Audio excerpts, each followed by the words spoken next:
The Biden administration handing down the strictest rules ever issued for tailpipe emissions. The new EPA guidelines are part of the president's controversial electric vehicle push. Let's bring in Michigan Congressman John James. He sits on the House Transportation and Infrastructure Committee. Congressman, it's good to talk to you this morning. So the president has dialed back slightly his plans for EV targets. He did want to see this happen by 2030. Now it's going to be 2032.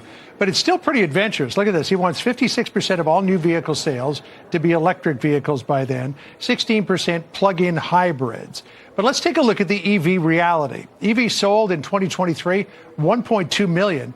EV sales as a percentage of total vehicles sold, 7.6%. So he wants to increase that by 7 times in the next 9 years. Is that realistic?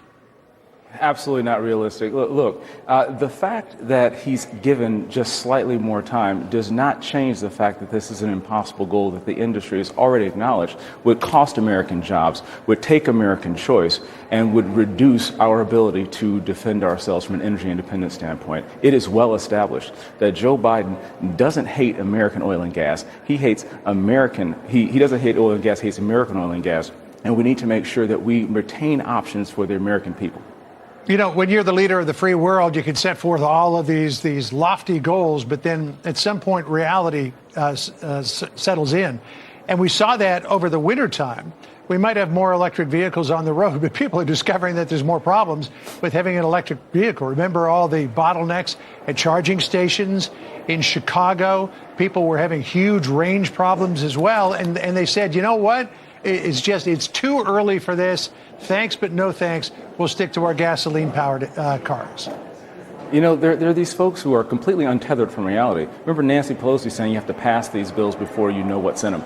And then right now, you're looking at the fact that I just was at a hearing at Energy and Commerce yesterday, and there were literally Democrats stating that we shouldn't take cost or likelihood of attainment into account when we're making policies. That's absolutely insane. The rest of us have to live in this world in Bidenflation, where affordability counts, reliability counts. We need vehicle choice counts. And that's why I'm pushing back with my Congressional Review Act against these harmful regulations that's going to put the American automotive industry completely dependent on China. This is not benefiting the United States of America. This is benefiting China.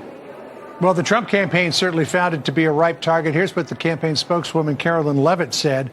Joe Biden's extreme electric vehicle mandate will force Americans to buy ultra-expensive cars they do not want and cannot afford while destroying the U.S. auto industry in the process. The radical policy is an anti-jobs, anti-consumer, and anti-American. It will destroy the livelihoods of countless U.S. auto workers while sending the U.S. auto industry to China. It's true, Congressman, that it takes fewer American workers to build an electric vehicle, plenty of jobs in China to make the batteries for them. Biden claims that he is, I was going to say, Biden claims that he's a good friend of the UAW.